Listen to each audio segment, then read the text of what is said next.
Good evening, Speed Gaming, and welcome to another race as part of the qualifiers for the main tournament. This was qualifier number 8 tonight. My name is Radical Sniper 99, and tonight I am joined by Mocha Jones 10. How's it going? I'm good. How's it going, dude? This is great. So we are just getting started with we're getting close to the main tournament now. This is about the halfway point of our qualifiers. So the mode for the main tournament this year is going to be hard standard. And tonight we are featuring two of our runners, Spleebie and saltyphry. Yeah, these have been some pretty interesting qualifiers so far. We've seen a lot of good things come out of here. Whole lot of different pace. But what do you think the season's gonna hold for us today? It's standard, so what's Uncle gonna have? I'm going with a hammer maybe tonight. But yeah, we've got the options we've got are bow, bombs, hammer, Kana Samaria, Kana Burna, fire rod, or a sword. So lots of great choices. Yeah, my personal favorite is always like the fire rod, just cause hey, one shot just about everything.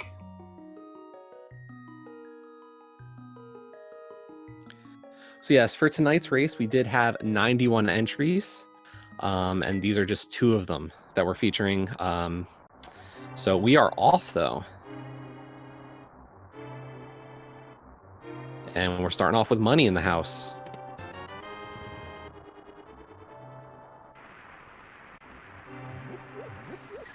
So it looks like we're getting the wireframe link and the, is that the Minish Cap link over on Spleebie's side?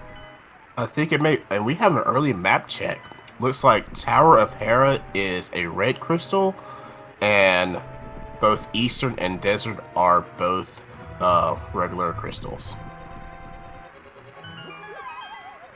So yeah, since we're pretty much, oh, hey, there we go, hammer to start.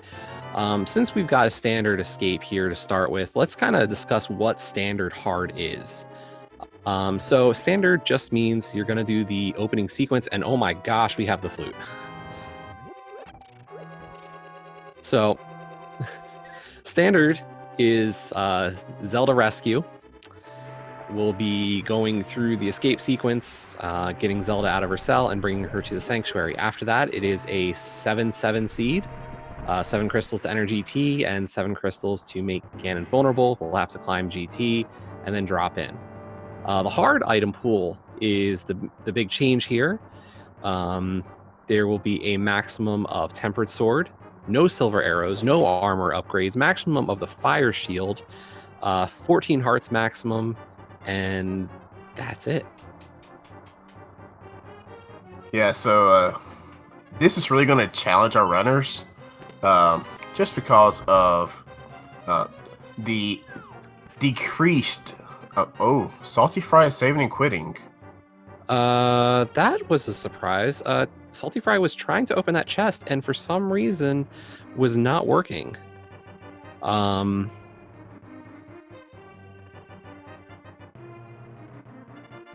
that is definitely one I have not seen personally.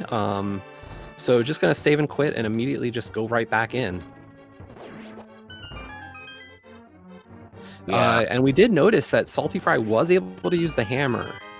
So you kind of see those things with, there's some boots thing, like using the boots can kind of mess with some buttons, but that wouldn't have been the case here. So luckily, quickly back on track here. Gonna get back into this. Yeah, luckily did not have to walk all the way from Link's house, just had to walk from Uncle and escape. Yeah, we did get some money there, so nice little start. The one thing we are looking for here in the escape sequence is we want some bombs. Unfortunately, it looks like our guards are not part of the bomb prize pack. I think they're on the money prize pack. Yeah, so there's at least one more check that we can make that could have bombs, and that's Dark Cross. Actually, no, Dark Cross is going to have a key. So hopefully the rats in the tunnel will have some bombs in there on them. Yeah, so for those of you unfamiliar with the standard escape, we do have 2 prize packs to look at. The guards and the snakes are part of one, and then the rats are part of a second one. There are opportunities for other prize packs if, for example, we get a stun item, such as the boomerang or the ice rod, but generally speaking, you're only going to have access to 2.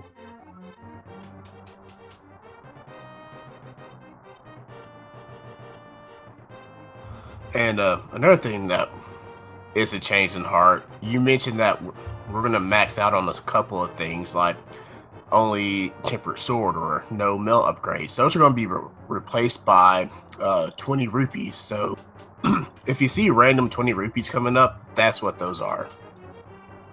Yeah, they'll be easy to notice based on the fact that they're green 20s instead of your traditional red 20s.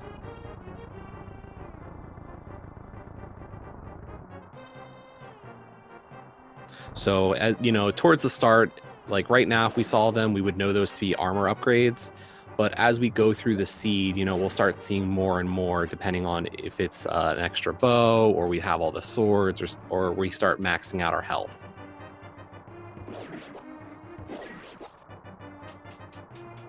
And you say, as you see with Spleebie, they're going and trying to see what they can get bombs from any of these enemies down here. That's because we know Dark Cross is a key because we did not have a key yet.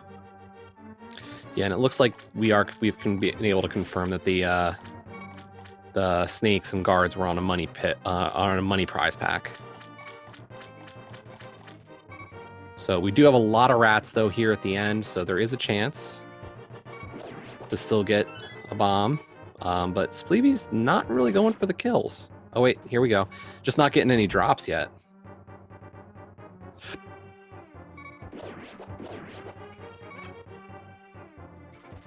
Now this is an interesting one. So we did get a heart.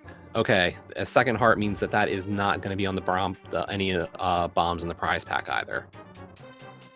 So this will be something that they will have to come back to unless, yeah, they're gonna have to come back here.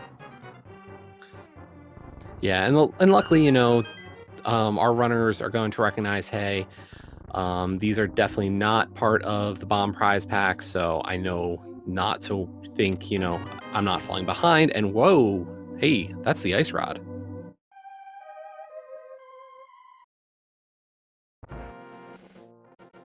Now, right now we have a 50% chance that, well, about 50% chance that we'll need that.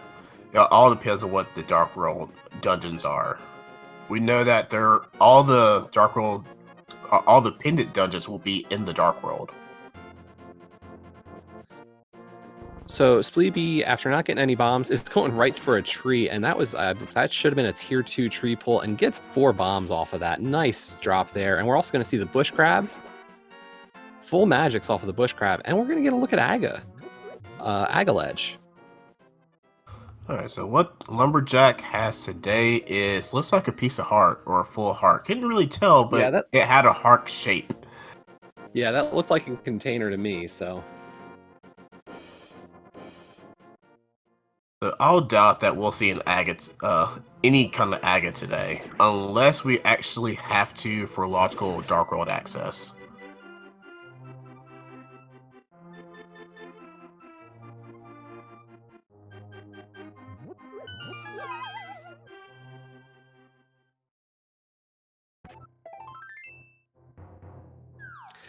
Yeah, so an important piece to keep in mind here is that we're saying that there's a maximum of 3 swords, there's a maximum of 1 bow. It's not that all of those items are placed. So all 4 swords do exist out in the world right now. What's going to happen though is that after you collect the 3rd sword, that 4th one turns into a green 20. So we could see Spleebie and Saltyphry collect 3 different swords from each other and still end up a tempered sword. We also got a tier 1 tree pull from Saltyphry, just some hearts. But they're going to be mirroring each other's checks here. Going into CAC. Right now in Blonde, so we're getting just bombs and hearts. And I hope that Bombs they are nice. remember. Oh, go on. Bombs are nice just from the standpoint of we won't have to spend any money on it. Yeah, I'm just saying. I was going to say, I hope they remember to activate that flute that got at the very, very beginning of the seed. Yeah, the mobility granted there will be huge going forward.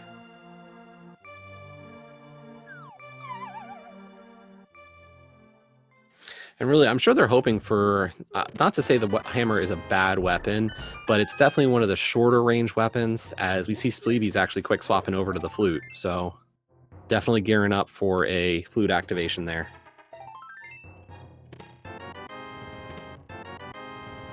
Speaking And of there's our weapons, first there's a sword. sword.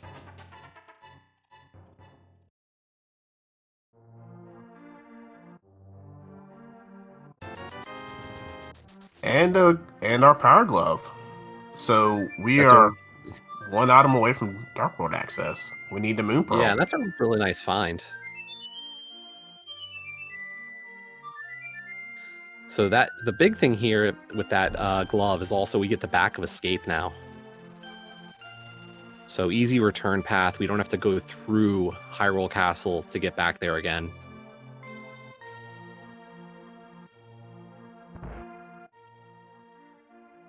I wonder if our first save and quit will see them go to Sank and check that back of escape. Yeah, I just don't know when we're actually going to get a save and quit, because honestly, I think after finishing up these Kakariko checks, I'd almost flute immediately to 7. Yeah, And check out the dam. I've seen it different. I've seen people fluting to 6 and fluting to 7, getting Desert On out the way, getting those checks. Yeah, Agina is definitely one of those checks that a lot of runners will say, I prioritize hitting that as quickly as I can because it's easy bait for last location.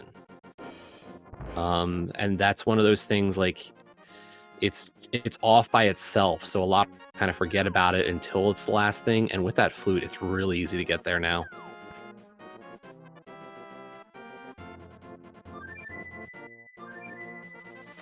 Now, we didn't have anything on the library or the race game, and Spleebie is fluting to the dam.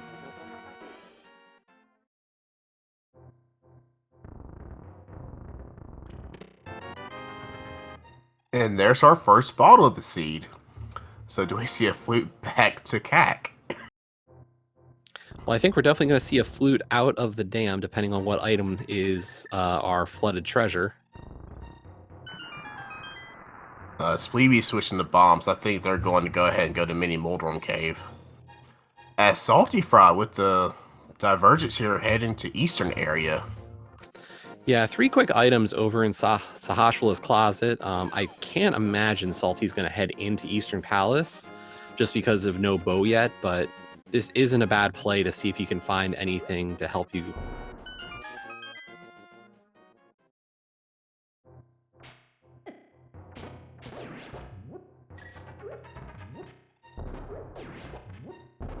And if saltyphry wanted to, could talk to. Oh my goodness, there's Titansmiths. And there's our mirror in the mini Moldorm cave, as well as another bottle and the hook shot. Oh my gosh.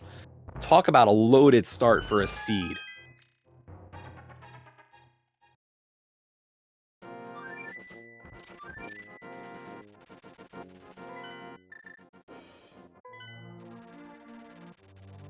And there's that bottle check from Spleebie right here.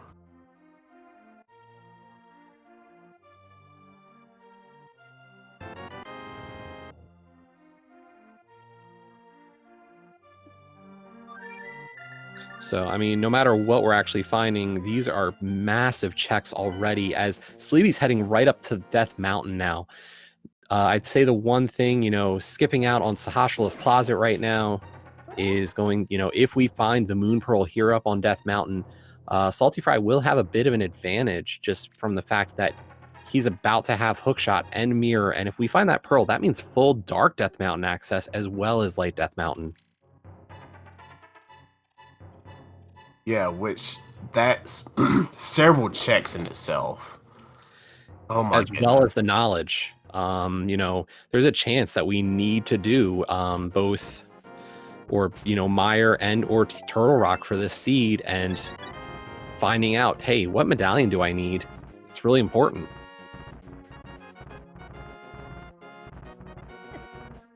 Which theoretically we could go ahead and see that if Saltyphry decides to do Super Bunny. Go ahead and get that information now. Well, Saltyphry is fluting, and we're gonna get an Ice Rod Cave check here. But yeah, I think there's... Oh, hey, that's the Moon Pearl on Spectacle Rock.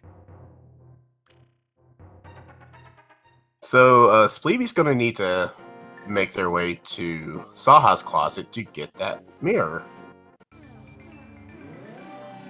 The mitts. That's what mitts. As we do get a dark or a map check, we have Eastern is our green pendant, Thieves Town is a regular pendant, as well as Swamp Palace. We've got so many early items I can't keep track. Yeah, and we got that that other of our 5-6 crystals out in Skull Woods. So we are getting some info. What we do know is both TR and Mire are crystals. So we're going to need at least one medallion, possibly two. Hey, and there's Quake. Quake.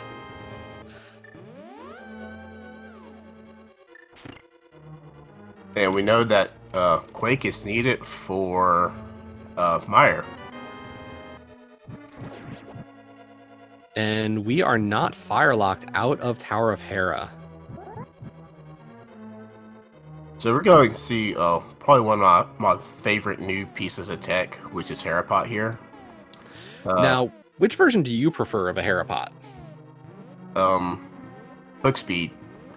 I'm fully with you there. I'm definitely a hook speed fan. Oh, and there's a sword on the Torchin Desert. Well, we're not boots locked out of desert. We're just boots locked out of a great sword. Yeah, I'm pretty sure that Saltyphry would like that sword.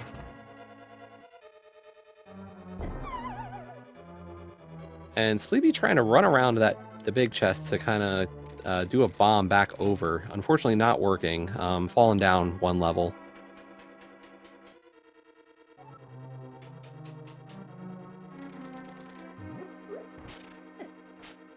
Yeah, I haven't seen that as an attempt at how to do that. Unfortunate. And there's our second item out of Hera, so we're just gonna get our first crystal completion here on Spleebie's side. And luckily both items out of the Tower of Hera.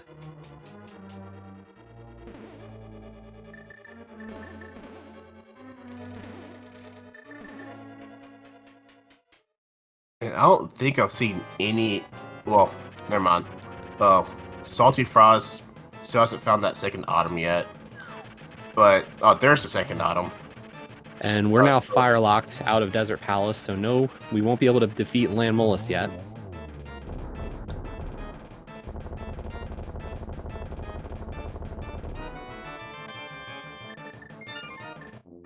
And we have our first crystal at 1704. Yeah, we just have so much access to start this seed already.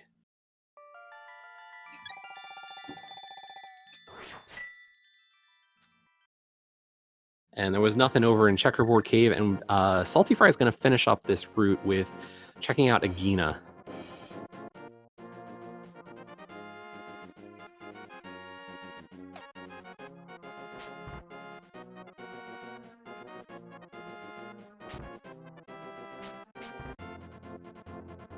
So we just have a heart piece on our floating island, and wow, there's our fire rod.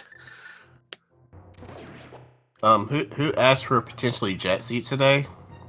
I have to say, if you've been watching the qualifiers up to this point, we have seen an influx of jet seeds. So,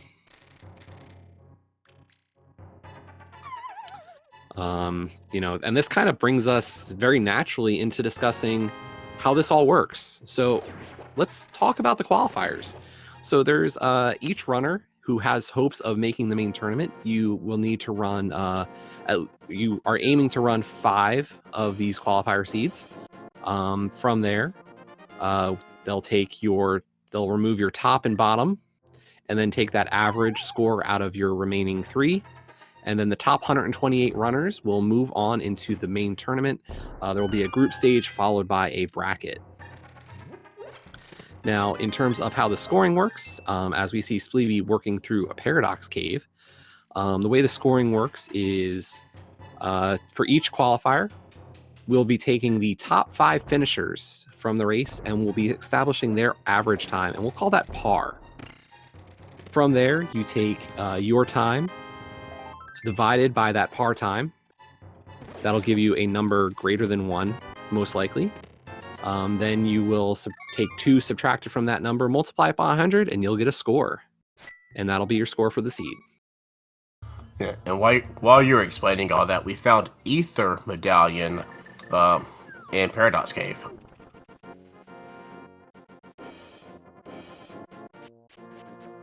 So yeah, in terms of scoring, the Jet seed is the most difficult to score highly on, just because there's such volatility in the times, whereas some of our longer seeds, you can see a bit more uniform scoring across the board.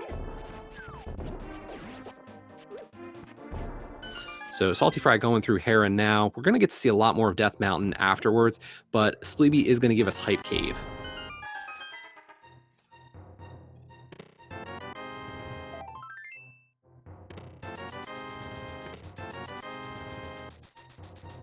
And that is quite the letdown of a Hype Cave.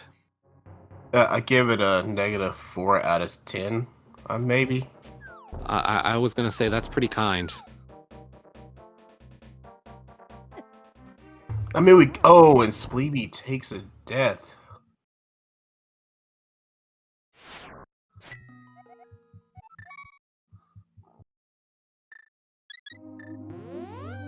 But the death was kind of nice because it allows Spleebie to hopefully go into the back of escape here.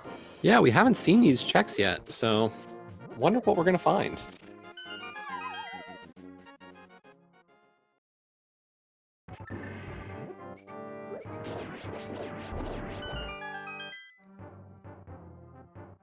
Let's see if we missed anything.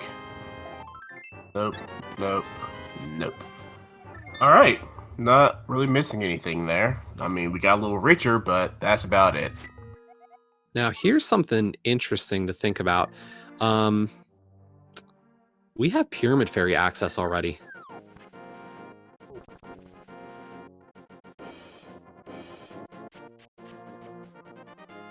So our 5/6 crystals were Hera and Skull Woods, and we can full clear both of those dungeons already. Yes, we can. It's I want to say concerning. I wonder when Spleebie's going to head over to Saha's closet to get those mitts. Well, Spleebie is heading over towards the Pyramid and possibly Palace of Darkness right now, so we might see very soon. Yeah, but as we do that, we're going to get more checks because saltyphry is heading to East Death Mountain, and we'll probably head over to East Dark Death Mountain as well and get those checks. And yes, we see Salty going over to open up, or maybe open up T-Rock, definitely opening up the portal, as there is nothing on Pyramid. I mean, Spleebie is picking up that money. He's getting close to Zora money. So yes, definitely worth the pickup. And we do see that TR is Bombos, and mitts are in Saha's closet.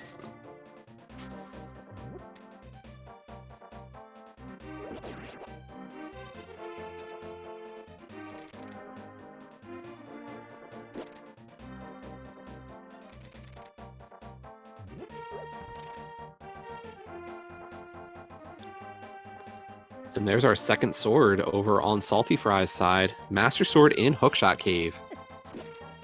That's a very good find right there. Yeah, and I think at this point, saltyphry is going to try to avoid Desert Palace a little while, maybe find the boots before being forced to do Desert. While saltyphry does have Fire Rod and could go kill Land Molus, he's kind of saying, well, let's see if I can find the boots first. Yeah, and that's a good way to think of it. Because if you can find find boots before you head into Lambos, it's much better to do Lambos having Temper Sword than having Master Sword. I mean, having Tempered Sword in general is a very nice benefit.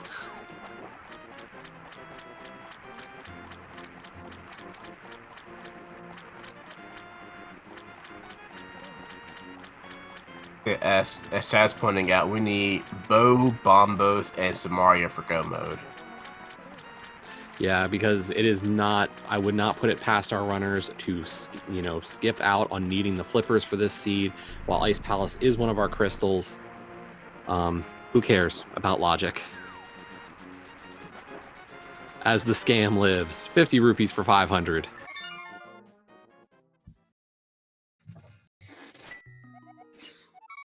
Yeah, and these runners probably also don't care about dark rooms either.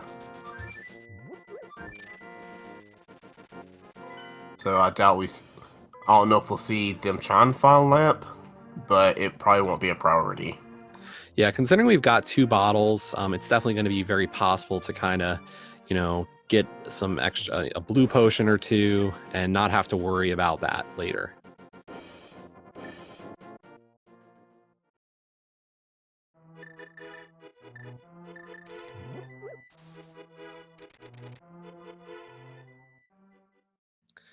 So yeah, there's that ether medallion for saltyphry. Unfortunately, not the other medallion we need tonight. Yeah, but even if it was, saltyphry can't go into TR yet because no Can of Samaria. Yeah, but unfortunately, we get that Bombo, so you get that cane. That's open. But really, as we've said, there's not a lot left to need. Yeah, Spleebie's heading into Skull Woods. We know where the Fire Rod is, so Spleebie's gonna be a little bit disappointed when they don't find it in here. Although there's our first item in the front of Skull Woods, just 10 arrows. We do know there are 2 items in Skull. But I also expect saltyphry is going to take a little bit different of a route over in this Dark World start. I'm expecting saltyphry to probably head left out of here to give us K45, Stumpy, Dig Game, and maybe even some of our Smith Chain. Yeah, that'd be. I like that route. It's a good route. Yeah, unfortunately, Swamp Palace is not an option for us without those flippers. I think both of our runners, given that we have the rest of the Swamp Palace kit, I'd almost hope not to see the flippers at this point. I think that would be a bit more scary of an option.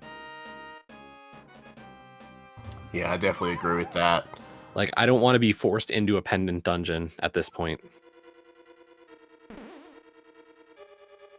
There's definitely logic to the idea of saying, I want to clear crystal dungeons and only crystal dungeons. Saltyphry turning away 300 rupees. I am surprised by that, but we are already up to 800 on saltyphry's side, so not a bad idea.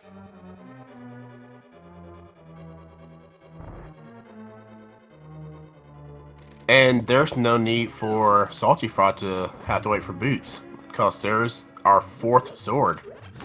Okay, well, I guess only thing keeping saltyphry out of finishing desert at this point is maybe waiting for a cane of Samaria. Yeah, it's good to loop in those 2 dungeons, because, hey, they're in the same area. I can do that. But yeah, I think, as soon as we find Cane of Samaria, I'd almost beeline for Mire and Desert now.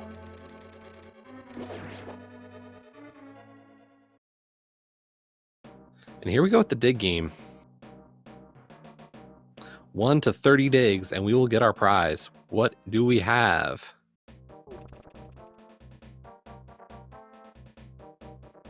There's a heart container, and Salty saltyphry says Fry no.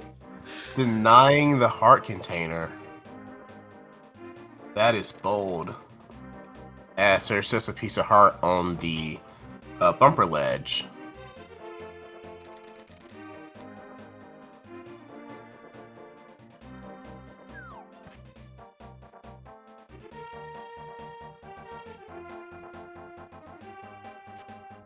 Okay, so Spleebie's heading towards heading towards Graveyard Ledge and towards Kingston. Unfortunately, without those boots, we were not going to get that King's Tomb check, but Graveyard Ledge is another one of those locations a lot of runners will say is kind of hard to route in, just because it's so far away from most of your Dark World checks. Because we do get those hammer pegs. Nothing in the hammer pegs.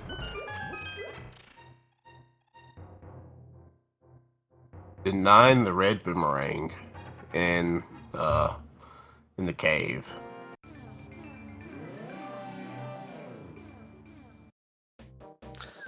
Now, I know everybody's got their personal favorite boomerangs, but I've found that, at least having one is a little nice bonus.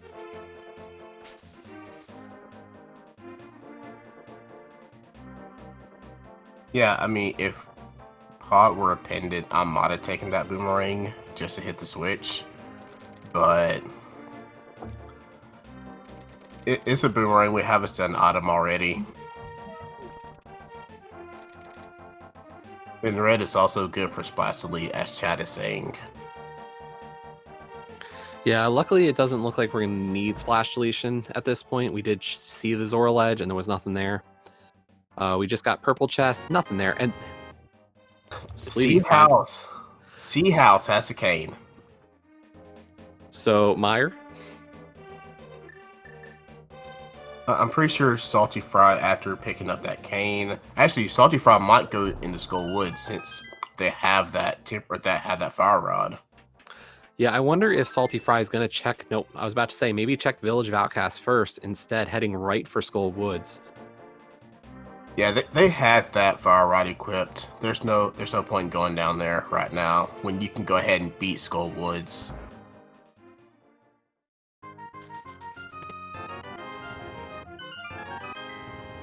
But there's a nice little safety item out of our chest game. Spleebie finding the half magic. Yeah, that's going to be really good since we will not be getting silver arrows because they are not in the seed. They are 20 rupees. And so for the Ganon fight, we don't want to run out of magic. So half magic is very good. Yeah, and given that we are just motoring to a jet seed here, there is quite a chance we might not find the lamp.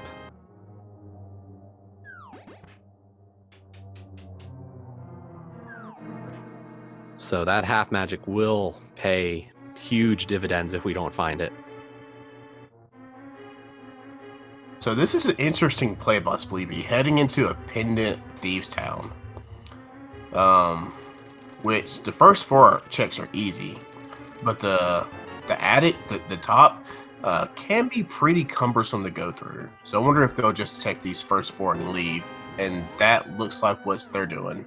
Yeah, we got 2 of the items out in front with just the bombs and the red shield, so don't want to commit too much extra time to the rest of it.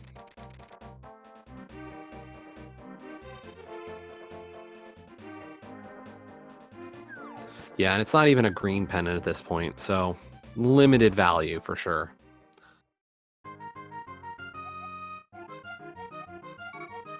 And we get to see Arrow Game. Yeah, usually a favorite of runners in the inverted mode, but instead we're going to get some money grind because Spleebie, after buying Zora, was down to less than the required amount for Shovel Game, or for Dig Game.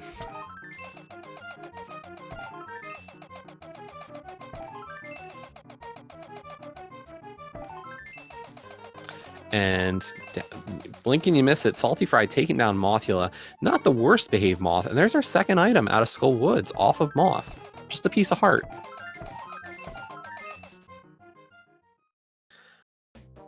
Spleebie with a little drift there to close out arrow game.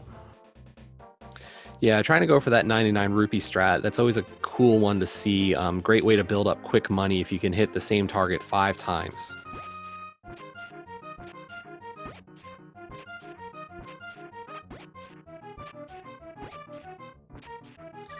Meanwhile, saltyphry heading back through the Lost Woods to get back into Dark World. This is definitely quicker than actually routing through Skull Woods. And a whole lot less dangerous. That too. And Spleebie's denying the heart container off a dig game. What do you people have against extra health? Time. Time is... no.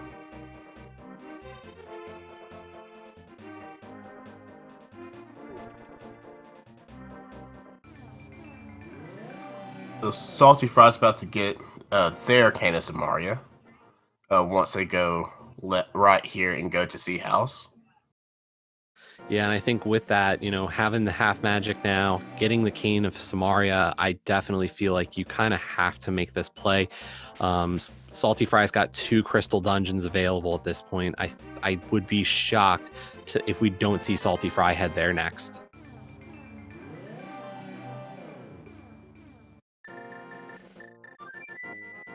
Although saltyphry did open up the front of Thieves Town, I wonder if we're going to see at least a dive into Thieves. I wonder if we'll see the same front 4 and leave out.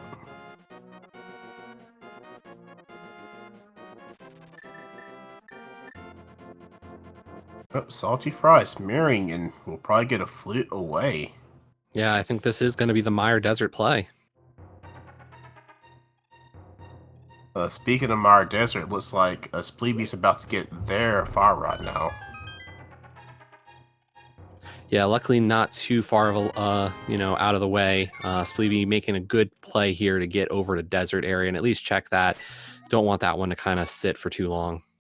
The big thing still for Spleebie is to get over to Saha's Closet for our Titan's Mitts.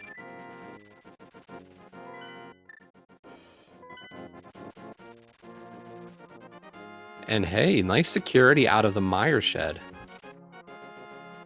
Yeah, nice to have powder, but that also gives us magic bat that we can do. Oh, saltyphry. Spleebie's being bodied by these crabs here. 4 hearts of damage. Yeah, 2 hearts per hit on that is not fun. It's one of the more dangerous Light World enemies. For some reason, the developers of this game decided Light World enemy does 2 hearts of damage. Don't know why.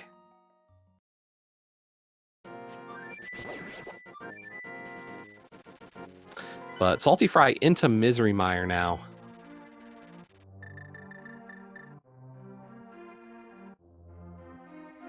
Which is definitely a good play.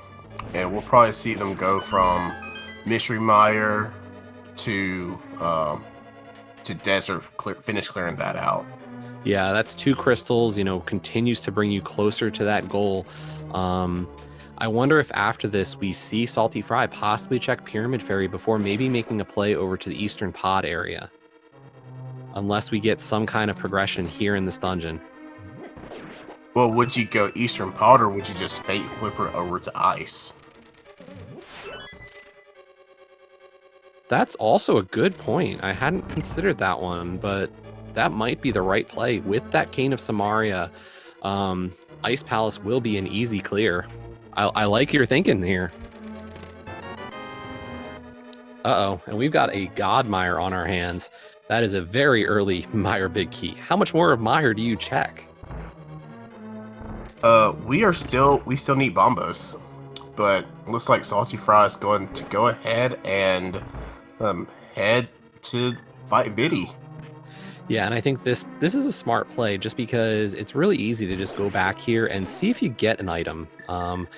We haven't gotten an item yet, and there's that bug net coming in handy. Yeah, we have a poll out. When will we finally find a bow? 59 or 49, 59 or earlier, or 50 minutes and later? So get those guesses in. When do you think that we'll find the bow? I don't know. I'm thinking we're gonna find a bow in Eastern or Pod or Ice at this point. You know, I don't think. I'm hoping the first bow is not in TR.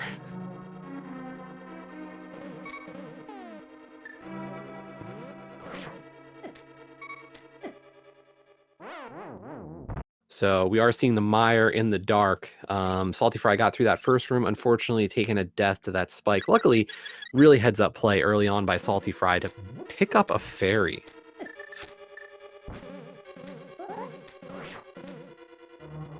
Yeah, mire in the dark can be quite the pain.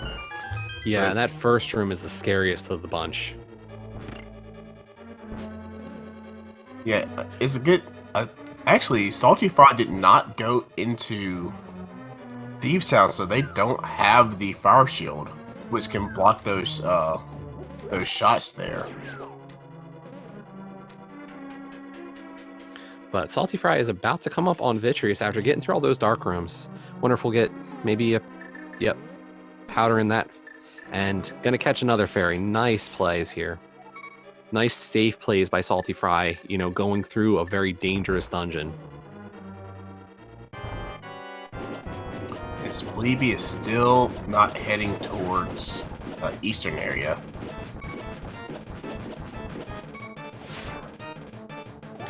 And a very different strategy than I'm used to seeing here with saltyphry, just standing right in front of the eyes and just slashing away. We usually see that strategy more with cape strats.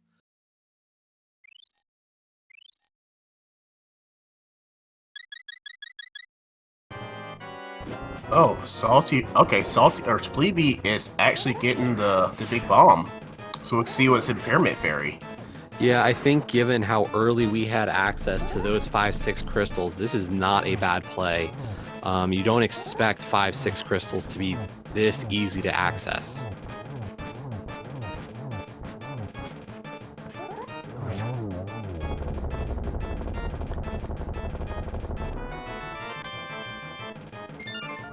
And I don't believe we found any items in Mire. No, we haven't yet. I think we just got a compass and the big key and a small key so far. So I have to imagine saltyphry is heading back into Mire to check for 2 items.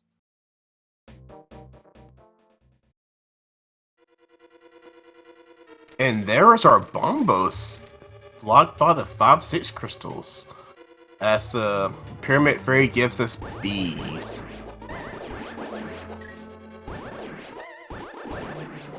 So Desert Palace was not boots locked, so I think after this, saltyphry will return to finish off Desert Palace. And we have a Spleebie heading to Saha. Hopefully going to go get Saha.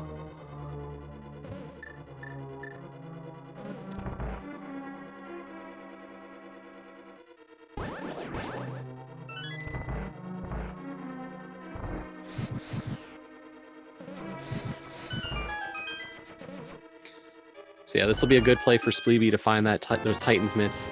And then, I don't know, where do you head if you're Spleebie? Do you head right up the mountain to do Turtle Rock knowing you have full access? Or are you checking Mire instead? I think if I were Spleebie, I'll go ahead and do Mire Desert. Because I can go ahead and finish that super quick.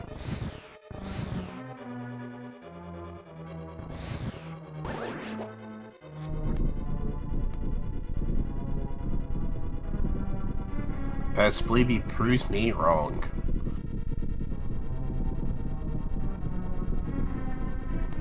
And this kind of pays off for Spleebie. Spleebie's going to be able to find the Tempered Sword here on the Hookshot Cave. So that'll make the TR play pretty easy. And part of this could be caution. You know, that Mire Darkroom is definitely one of the, I don't want to use the word scary because like it's, you know, it feels overplayed to say it, but you definitely want to be a little more cautious in this mode. Yeah, and saltyphry found both items and noping out of there. Going to go ahead and finish up Desert.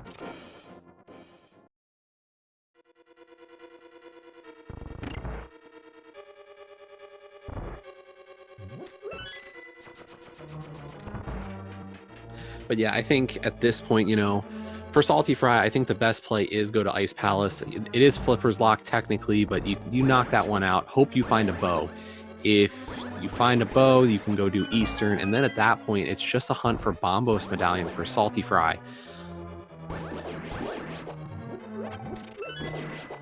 Yeah, and no, it's almost 45 minutes into the seed, and we have a lot of items. Go ahead and drop both of these runners to follow, Spleebie and saltyphry.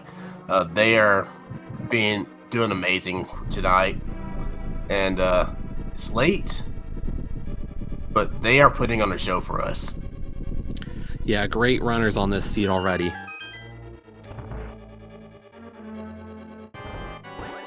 So here we go on saltyphry's side. This is going to be saltyphry's 4th crystal dungeon already. He has been just blazing through these. And there we go. Landmolus is down. Yeah, a nice 2 cycles fight there. As Spleebie's finding out that there's a Bombos entrance into TR. So yeah, in terms of an advantage, you know, I would ever hesitate to say leads in Randomizer until both runners are in go mode, or one runner is in go mode. But at this point, you know, saltyphry has an advantage just based on having found the Titan's Mitts so much earlier. And now we're getting that Ice Palace play from saltyphry. Actually, no, we're not yet. So we are going to get some fake flipper checks.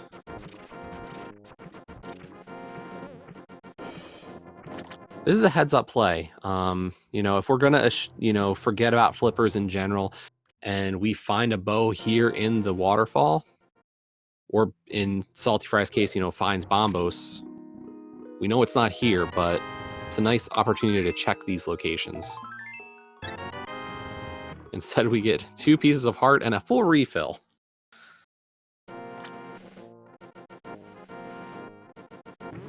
saltyphry not going to pay for the scam. Yeah, not going to lose or spend any time on that one.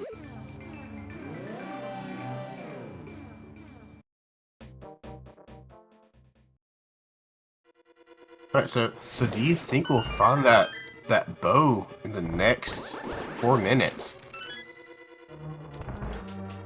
I mean, between the checks that we're seeing, these are the 2 most common areas. Unless we have a bow locked in its vanilla dungeon in Eastern Palace, or one in the other dungeon that is locked by the bow in Pod, I think we're going to find one soon between these 2 checks.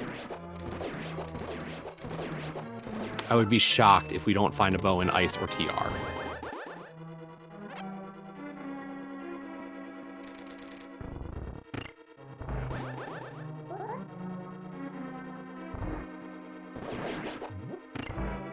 So I'm pretty sure we're about to see an icebreaker from saltyphry here.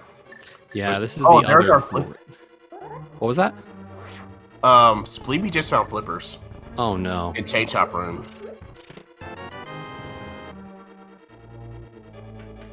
Sniper. I don't say it. Don't say it. I don't want to go there. Sniper.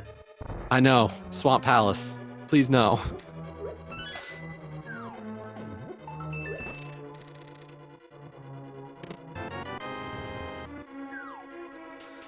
So luckily for Spleebie, you know, he's just 1 item from go mode at this point, just looking for that bow. So hopefully we'll find that bow, or maybe it's in Ice Palace here. And obviously we're gonna prioritize our crystal dungeons.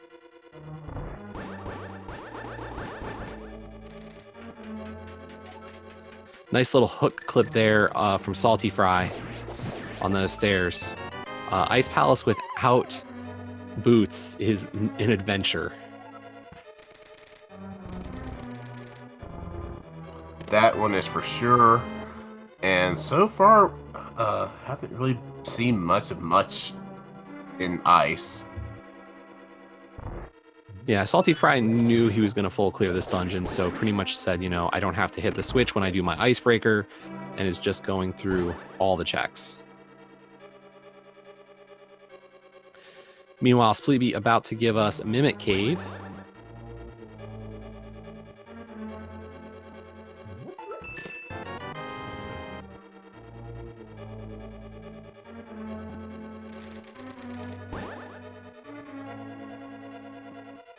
So yeah, Ice Palace not providing us with the answer on saltyphry's side. I think we still have an item left here in Ice Palace. I did not catch it. If we did, find all 3 so far. So for saltyphry, you know, has to go to Pyramid for that Bombos medallion. Spleebie is just looking for a bow now. Doesn't know it. Unfortunately, Spleebie has not been to Desert Palace yet, so does not yet know that Desert is not boots locked.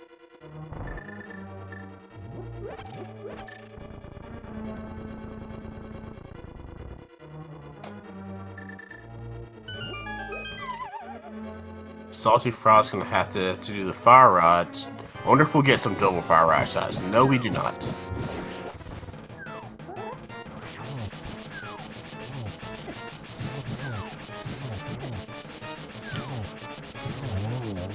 Just has to be a little careful here. Down to 2 hearts now. Oh, I think we had a fairy. Please tell me we had a fairy. I think we did from Waterfall Fairy. As Spleebie's doing the dark tunnel maze or conveyor maze.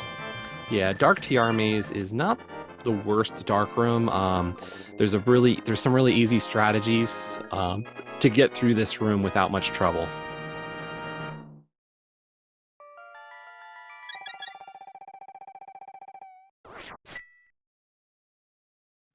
Yeah, really heads up play throughout from saltyphry here, making sure to have fairies just in case. You know, this is really smart play throughout.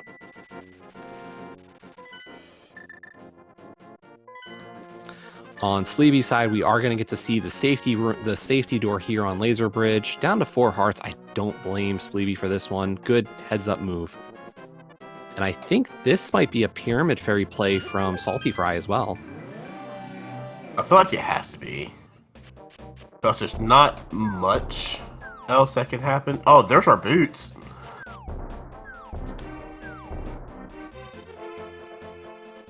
That makes laser skip a little bit easier.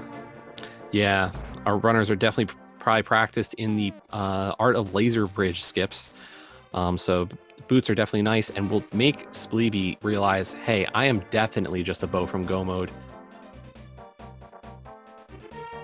And that was our sank heart on laser bridge.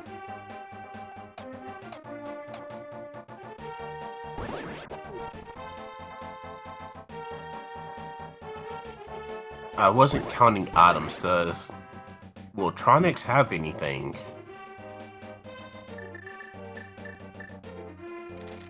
If not, we are down to some riskier strategies, to be honest. You know, how comfortable are you? Where are you going for a bow?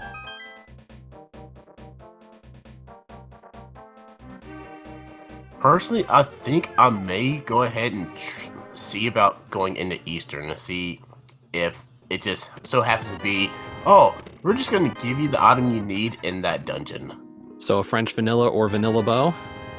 French vanilla or vanilla bow. Oh, very nice Tronix fight by Spleebie there.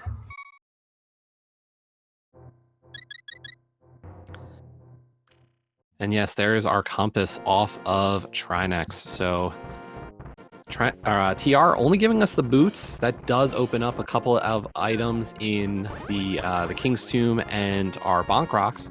But other than that, not guaranteed progression at this point.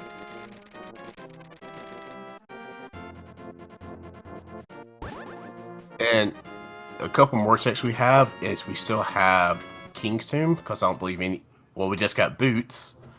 And we also have our fetch quest. We have mushroom and we have powder. Yeah, our runners have divided that set of fetch quest. We'll see, you know, if we get to go there. I can't imagine Spleebie's going to do fake powder for the magic bat, just because that is going to be a lot of magic to drain.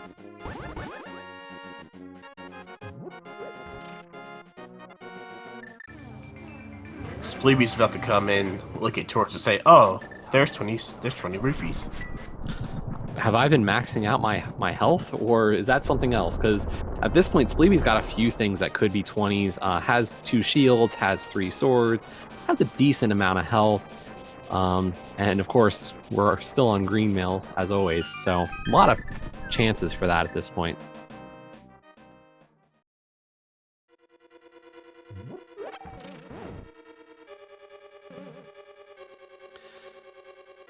But yeah, I think at this point we are guaranteed that our runners will probably not worry about the lamp. Yeah, the thing that these runners are looking for is the bow, because we need the bow for things such as getting to the boss in Eastern. Yeah, and this is, this goes back to the whole discussion about these qualifiers. You're looking at not just how you do, but how you compare to the top of the group. That par time, and it's a tough question to ask yourself. Or you're almost in a, pick right and you're in great shape, and pick wrong and it's really going to hurt you at this point. So which of our 3 locations, which of our 3 dungeons is going to have a bow? You guess right, you're in great shape. Guess wrong, and you could be paying for it.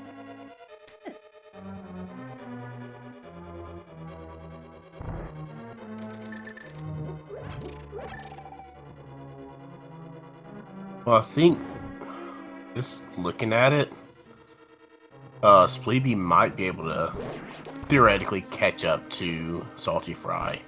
Yeah, An advantage that is. yeah, that's the thing. It's all coming down to a bow at this point. And I mean, honestly, Spleebie's not that far behind now. While saltyphry does have the crystal edge, it's not a huge difference. About to finish up desert, go right into Mire. Mire's items were not poorly placed. We definitely will not need to see the cutscene chest did have an item. But Mire wasn't a bad layout. And Ice was pretty straightforward as well. So Spleebie will be hitting dungeons very rapidly.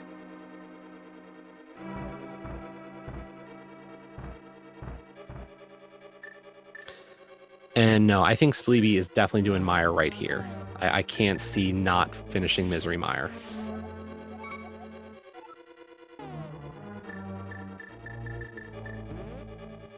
And unfortunately, yeah, that bottle was full because of that bee, but able to catch a fairy and then use the second one.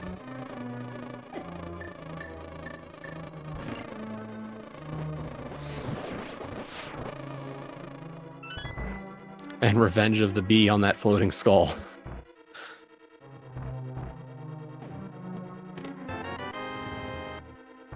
As Spleebie acquires the powder. Now, I could see Spleebie actually making a play over to Magic Bat just because of the fact that Spleebie hadn't done Smith Chain.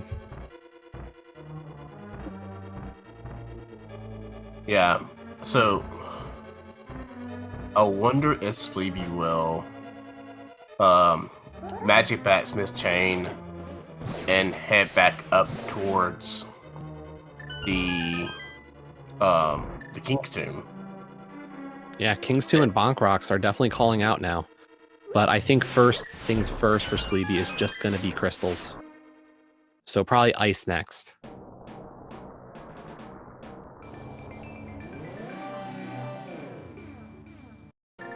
Yeah, at this point we do know the pedestal is dead. We apologize. Yeah, the only thing that we need for go mode is... Oh no. Spleebie just mirrored out. Anyway, the only thing that we need for go mode is bow. And bow cannot be on Ped because Palace of Darkness is a dungeon that is a pendant.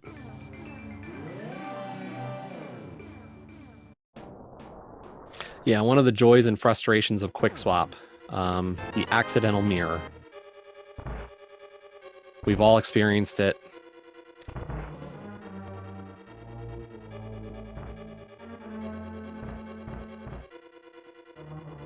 And Sniper, we have another poll here.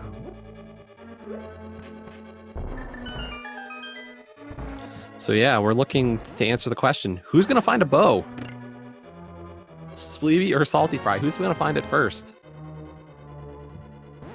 And right now, prediction is leaning heavily towards saltyphry, and I don't blame people for that one. Saltyphry is going to be first done with the current 6 crystal dungeons able to be completed. So very likely we'll just, be able to just go right for it.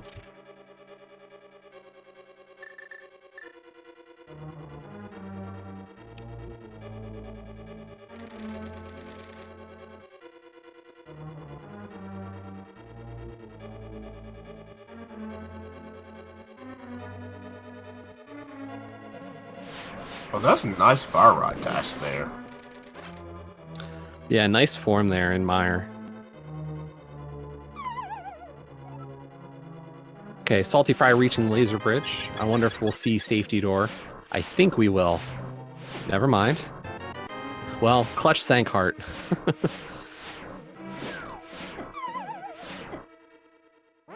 And getting 1.0'd.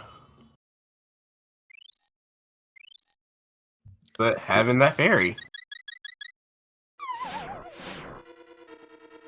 I think at this point I would take safety door. And yeah, saltyphry pulling out those bombs, getting... Yeah, you don't want to die here again. Yeah, I think they have a green potion left.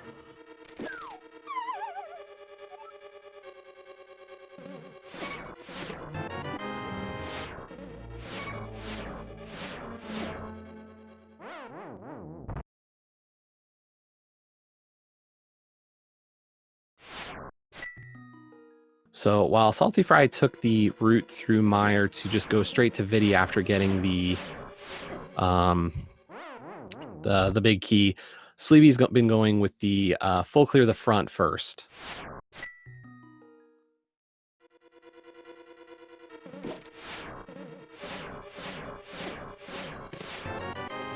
As saltyphry also gets those boots.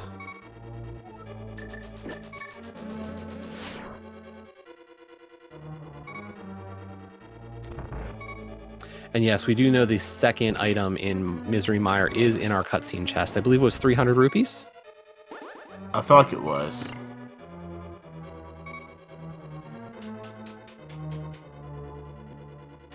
So yeah, that's our second item out of Mire. So Spleebie will be heading towards Vitreous. Meanwhile, saltyphry coming into his 6th crystal dungeon with Trinex.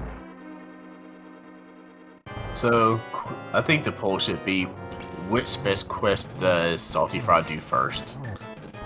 I don't know. Do you do a fetch quest at this point? I might turn in a mushroom, to be honest, just because maybe get another blue potion. Yeah, I feel that, especially with saltyphry liking the safeties. Yeah, saltyphry has been really judicious about collecting fairies throughout this seed, and it's really been beneficial. And really, part of the name of the game here in these qualifiers is play it a little bit safer at times. You know, you taking a death is only going to hurt you more.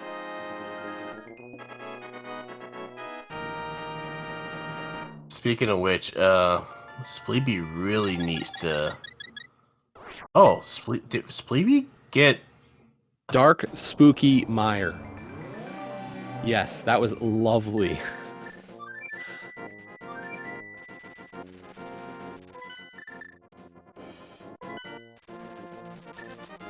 Oh my goodness, I don't think I've seen a Dark Spooky in a while. Yeah, that was really nicely executed.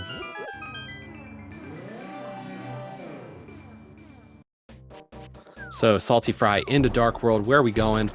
Saltyphry heading to follow those flippers into Swamp Palace.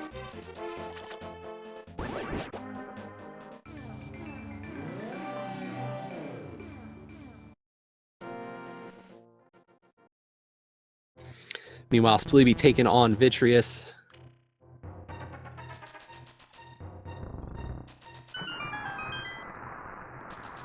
So as we said, we're just we are in bow mode.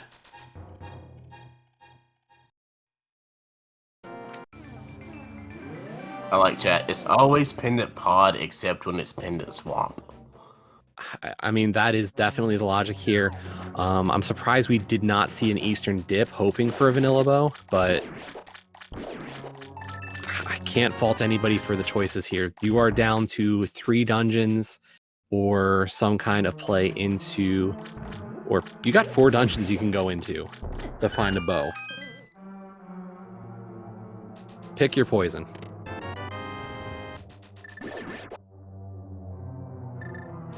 And with Diver Down, Swamp isn't really that bad anymore.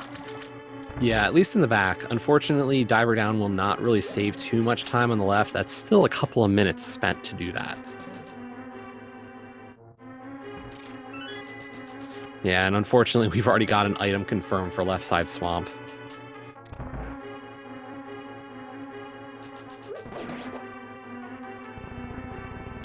So yeah, Spleebie's going to finish up Ice Palace, and then it's just a question, where do you go? Where will Spleebie go after finishing off Ice Palace? We know there isn't a bow here.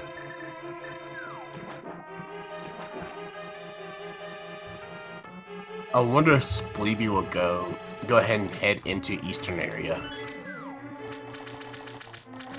Yeah, I might head into Eastern area through the pod entrance and then be able to check Eastern, and if I don't find a bow, check out pod as a safe move.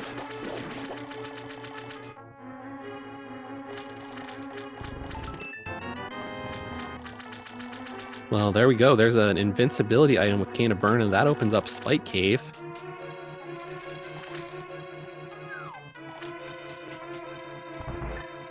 A nice icebreaker there by Spleebie.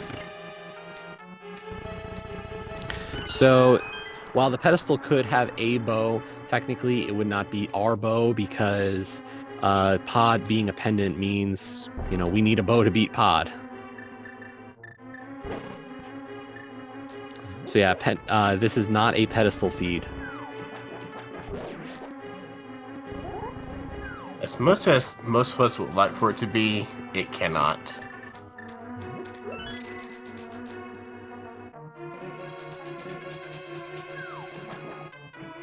As we do see saltyphry doing that left side of Swamp. Yeah, that's why I'm kind of leaning towards, you know, if Swamp does not have our bow, then I would go in through the pod entrance or the Dark World side to the Eastern Palace pod area and mirror over to pod, or mirror to Eastern, hope for a bow in Eastern, and if not, go into Palace of Darkness and sequence break as much as needed to possibly find a bow.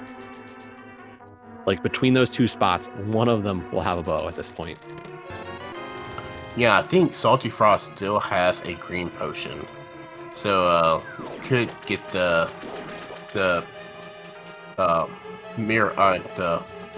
potion unlock to get past the mimic room. Yeah, that would be a real heads-up play at this point, because there's got to be, like, unless it's on one of these overworld checks that we just haven't done, and we're really down to Magic Bat, Potion Shop, and Spike Cave. If it's not one of those, I mean, it's Eastern and Pod are calling out to us.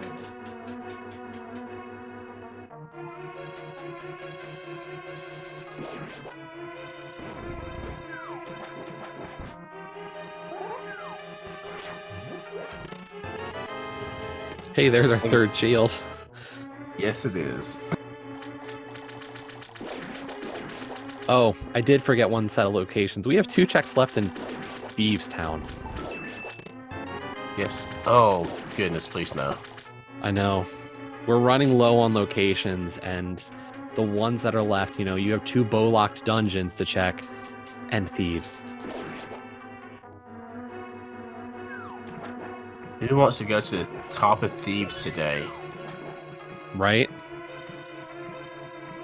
And yes, we do also have Bonk Rocks and King's Tomb. So yeah, we are running low on checks, just none of them are great.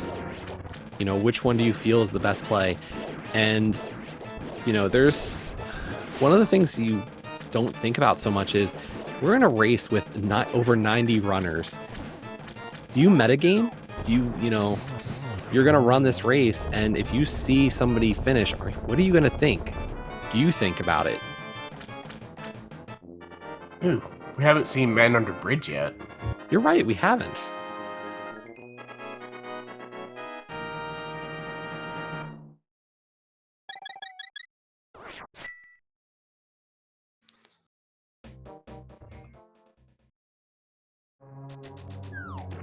Well, saltyphry heading back into Swamp Palace, so still, just gonna check that big chest.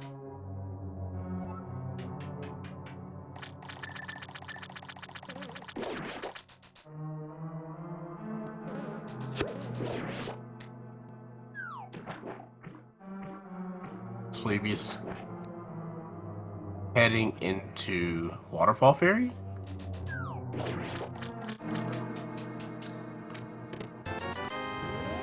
And Swamp Palace was not the answer at all. So unfortunately for saltyphry, just a lot of time spent for nothing this time. So where is saltyphry off to next? I'm gonna say Spike Cave. Well, yeah, Spike Cave. Be my guess. As we do see a mushroom turn in. For 20 nothing. bucks.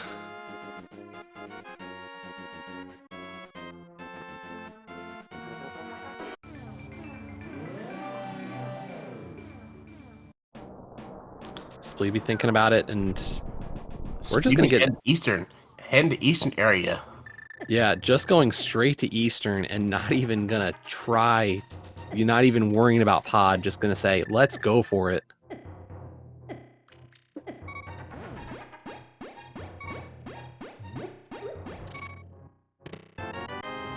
Oh! Wow. Okay, we are in go mode. saltyphry is officially in go mode, is not looking for the lamp at this point, is just gonna go for it. So Spike Cave has our first bow. Now, there is still one out in the open somewhere. We don't know where it is. So Spleebie could still find a bow here in Eastern Palace, but that Eastern Palace is setting up really nicely for saltyphry. We have an Eastern Palace big key in the cannonball room. So saltyphry will be able to forego all of Eastern Palace.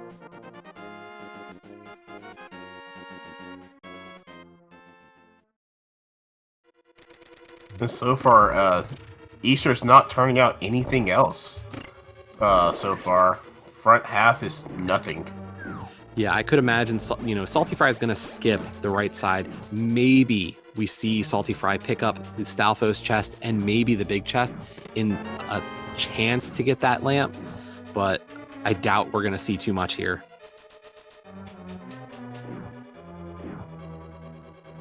Yeah, I don't see a use in lamp right now, other than the back having an item.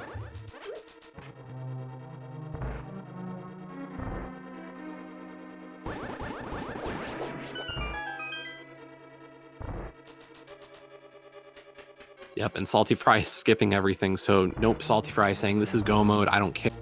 I will hit torch glitch on Ganon, and we are just going for it.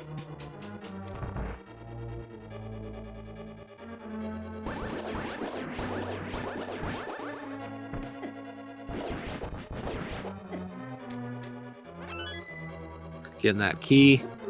Not even lighting the torch. Yeah, I was like, saltyphry's just YOLOing this. Just going on, not even caring, just going. Yeah, and really understandable as, the more practice you put into these rooms, you kind of just know it. There's that second sense of how to get through that room without even looking. Yeah. Our bow was in Spike Cave.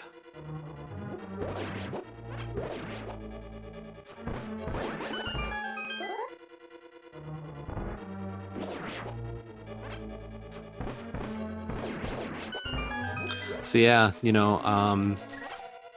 if we had seen a runner go into Spike Cave right after that TR play, even without the invincibility item, I wonder if saltyphry might have considered doing Spike Cave if we didn't lose that fairy on Laser Bridge, because would have been a great play then. Yes, it would have. But you know what time it is, Sniper? I think it's time to climb a tower. And you know what's in that tower? A lot of chests. There's like 22 in the basement, and they're all have that minute chance of having the big key. What guess you going with today? I usually go with 6. I'm a 7 person myself. But yeah, here we go. saltyphry heading for GT. Meanwhile, Spleebie is still looking for that bow. We're going to get some extra checks here. I think we're about to see Smith Chain on Spleebie's side, unfortunately. We did see that earlier from saltyphry. We know it is not going to have that bow. Spleebie needs to make the play up to Death Mountain and Spike Cave. Yeah, but I wonder will Spleebie make that play without an invincibility item? Yeah, and that's the problem, is our invincibility item, that Cane of Burna, was in Swamp Palace. See, I knew we had to go to Ice Palace or Swamp Palace for something. And once again, saltyphry picking up a fairy. That's it. For a green mail and Ganon hugs don't mix. Yeah, 8 hearts of damage on hugs. I never knew her hugs hurt that much.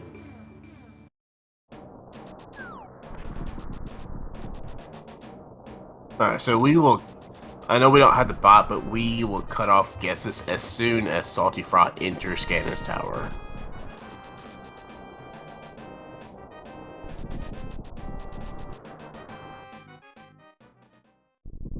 Yeah, the whole reason behind this, while we are featuring Spleebie and saltyphry tonight, there are 89 other runners in this race, so to keep it fair, we do not run the bot for these.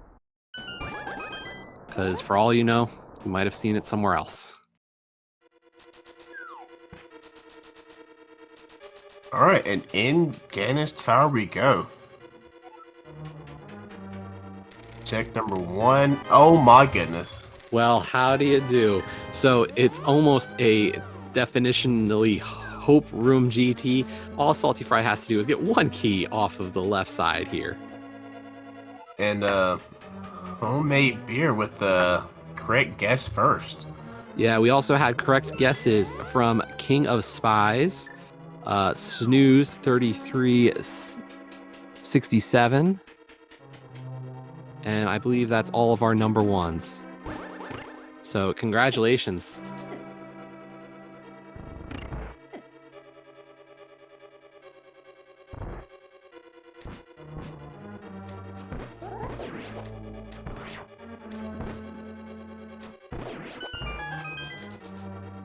saltyphry does need to be careful with the arrow count, but made it into this room where you can get arrows.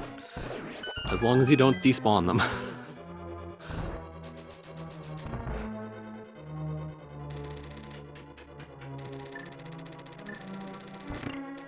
I think Spleebie's heading into pod. Now, there was some talk of, could that have been our second bow on the GT torch? It could not have been. Bows out in the open that you can actually see look like silver arrows until you pick them up. So that would not be our silver arrows. It's a fun little visual trick of hard standard or the hard item pool where you will see that second bow and you'll see silver arrows. And what will go through your head is, my gosh, those are my silvers. And then you'll pick them up and instantly be disappointed to find it's just a green 20. Yeah, I've seen that drop from descend from the sky from a tablet in earlier races, and yeah, it turns into 20s. Yeah, it's not a good feeling because there's that elation of seeing the silver arrows, and then you realize it's not real. They're not real.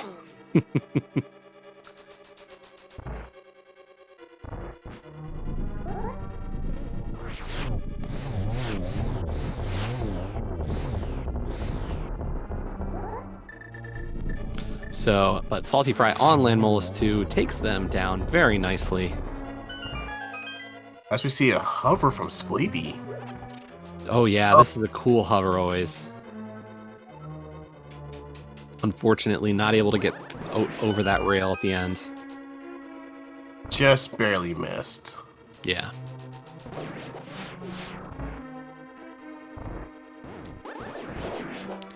Salty Fry getting through the two most satisfying rooms in Ganon's Tower. Those Wizrobe rooms are always a beaut.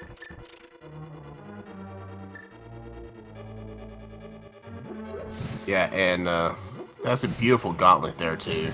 Yeah, Salty Fry has been doing an amazing job getting through this. Ganon's Tower, really just tearing it up.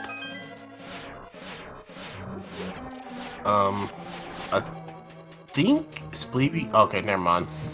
So I think Spleebie needs to use some magic, but it did.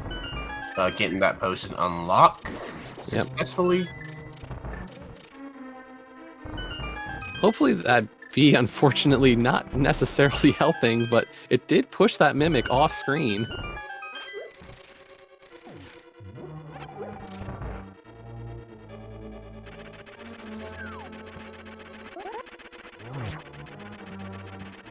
And there's our lamp.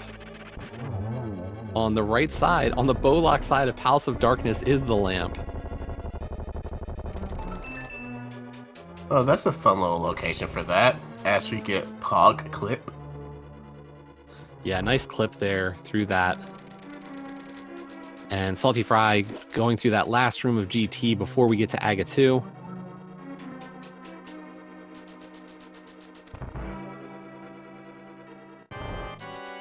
So here we go, Aghanim 2 on Salty Fry's side. Who's ready to do some agonometry today? There's a double. Nice double there to start. This one's going to be a little bit harder. Gets 1, 2. Another double, really nicely done. And 2, 2, 2. How you like those triple doubles? Triple doubles are always great. If you can get a 3-phase Aga 2, that is pretty much playing to average. Expect or aim to get 3 cycle. If you get a 2 cycle, you had great patterns and great luck on that fight. The Salty Fry's about to drop into Ganon. I don't know their safety count right now, but I'm sure Salty Fry's going to have this. Yeah, this should be a pretty textbook Ganon at this point. Half magic, tempered sword. You know, just has to be a little bit careful. Can take a couple of hits, or can take 1 hit from a trident or a fire bat, but other than that, really don't want to take any extra damage. Definitely cannot take a hug. And I think, making the Spleebie's making the swamp play as Salty Fry's taking a fairy.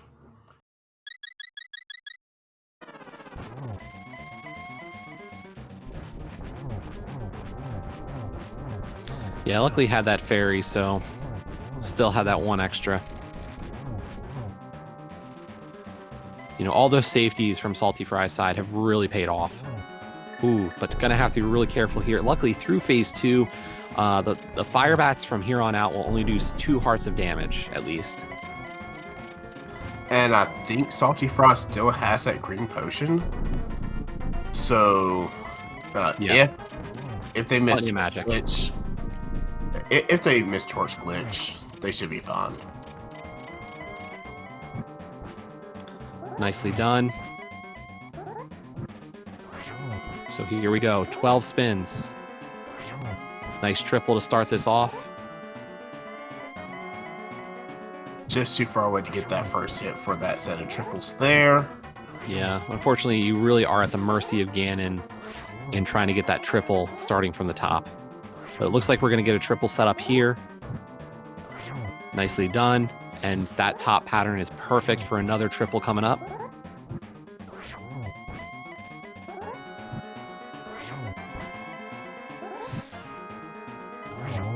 And there we go.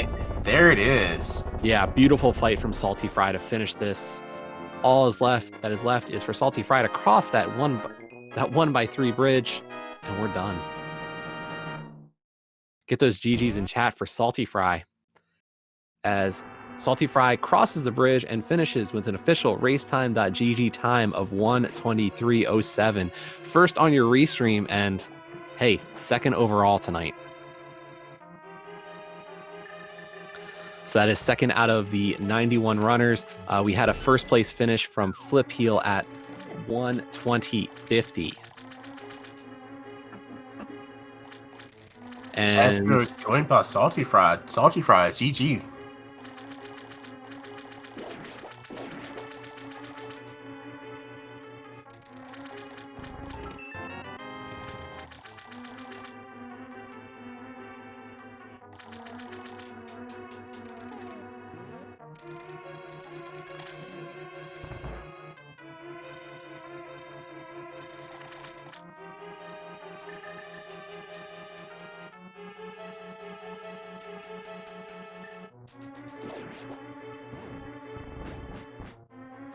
meanwhile, Spleebie is into Swamp Palace, trying to work on Diver Down there. That is a different way of doing Diver Down. I like it. Going from the left instead of from the right. And picking up the block to not do a sword spin.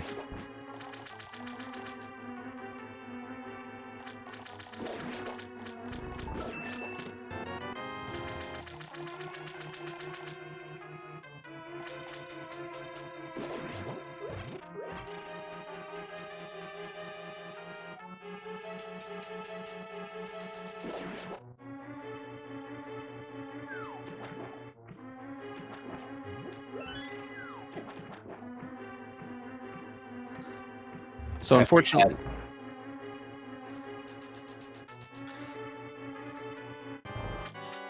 we're trying to get saltyphry in. Unfortunately, just seems like maybe some microphone troubles. We'll get saltyphry in as soon as possible, though, to discuss this seed and such a great run across the board there. Spleebie did find that blue cane in Swamp Palace, so hopefully that kind of sets off the alarm bells. I need to go to Spike Cave. I think Spike Cave and maybe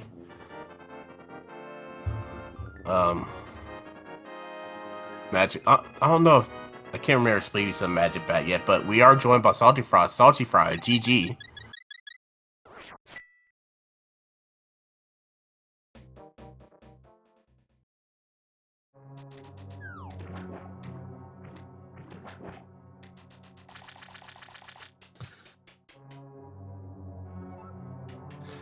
Unfortunately, hello. Ah, there we go. Okay, I figured it out. No problem. Welcome, GG. Great run. Thanks a lot. Well, there was a few issues here and there, but ultimately, yeah, everything seemed to work out pretty good in the long run. I mean, the start there was, I don't even know what happened at the start. I went to try to open that first chest in Hyrule Castle, and it wouldn't open. Like, I don't know what happened there. Yeah, we saw that your hammer was working and just nothing was opening the chest. I was hammering A, trying to open it like it should, and it wouldn't open for some reason, so I have absolutely no clue what happened there. If anyone knows what happened, I'd love to absolutely know. Like, usually, like, there's some things that can happen, I know, but usually they require a vast assortment of items, and I didn't really have much at that point in time, so I have absolutely no clue what happened there. Yeah, we were thinking about the idea, you know, if you had maybe boots or something and somehow executed like spin speed of sorts, but even that wasn't possible there, so it was quite the odd occurrence. Like, I'm assuming I wasn't just dumb and I didn't, like, was in the wrong spot to loot the chest or something like that. Like, I'm assuming that's not what happened, but I honestly don't know what happened there. So. Yeah, and honestly, Chad and us all thought the same thing. We're like, we don't know what happened. We saw you hammering it as well, and we're like, you're in the right spot, so... Yeah, weird things happen, I guess, every once in a while in these games, but yeah, it is what it is. It didn't really cost me in the long run, so I can't really complain.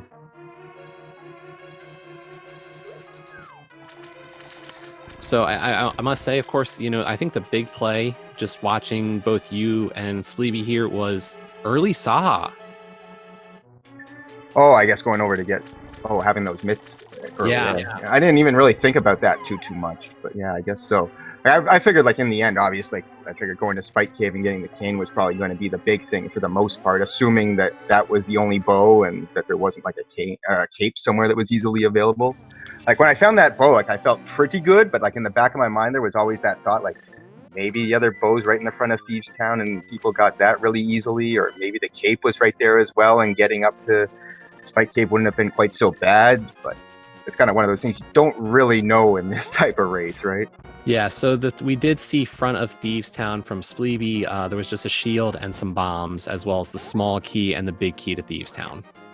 Yeah, I was getting ready to go there, and then I found the cane over in C-Shape House. I'm like, okay, well, we're going to Mire Desert and Ice instead.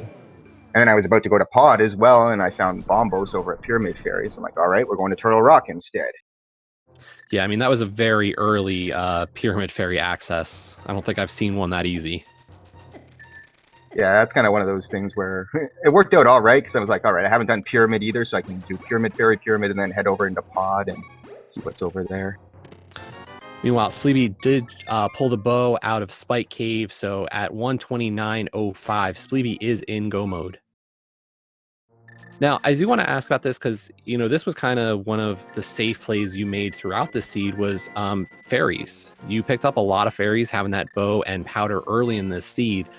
You know, was there a thought maybe if you had that fairy still and not take that death on Laser Bridge, do you go over to Spike Cave? Was that kind of in the cards? Probably not. I tend not to really go there unless it's actually like in Logic where I got a invincibility item to actually put it in Logic, so I probably wouldn't have done that.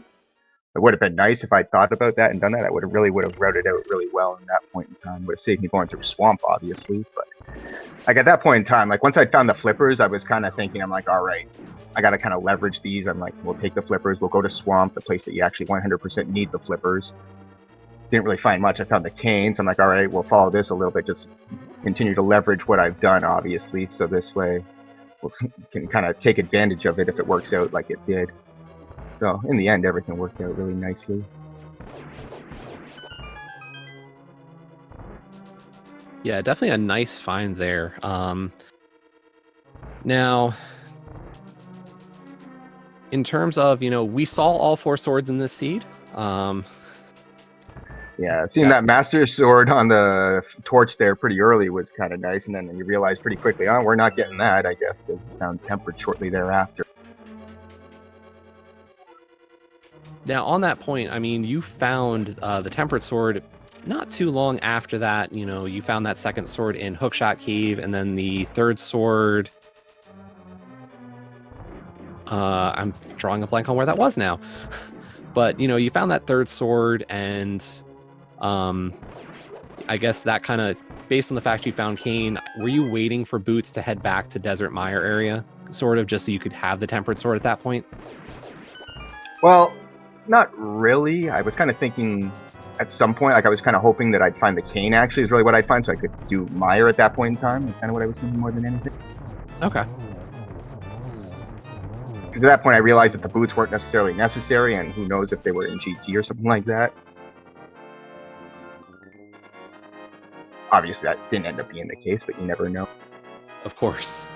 And with the fairies, that's something I've started doing a little more recently, just kind of getting them. That's something I started doing in all the spoiler log races I've been doing, because you tend to run around at 5 and 6 hearts a lot in those. So I started picking up a few fairies here and there, just because I find it just gives you the confidence just to kind of run through at full speed most of the time and not worry, even if you're in one-hit KO mode, that you're going to die and have to restart somewhere terrible.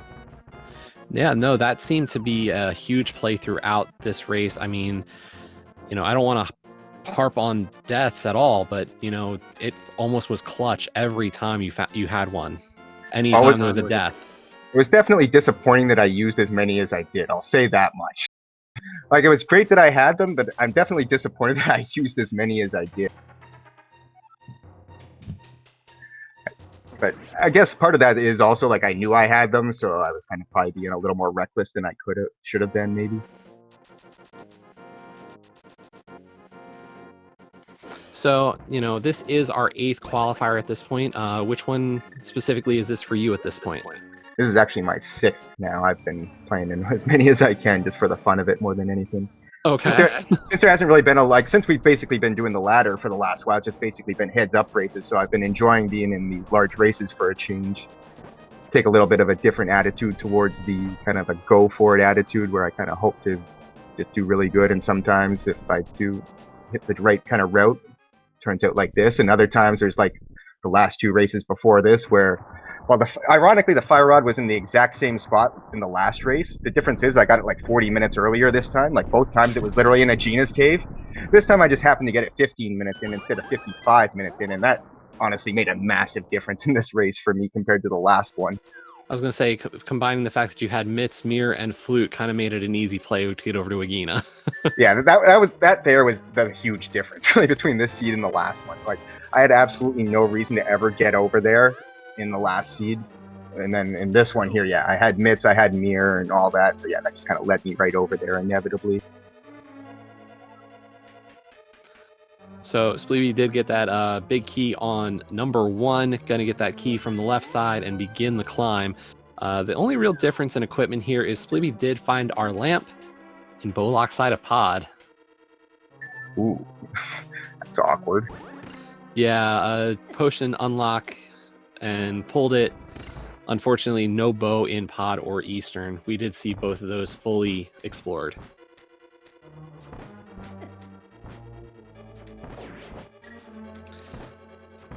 Now, Spleebie having to be a little extra careful here in the Mimics rooms, only down to,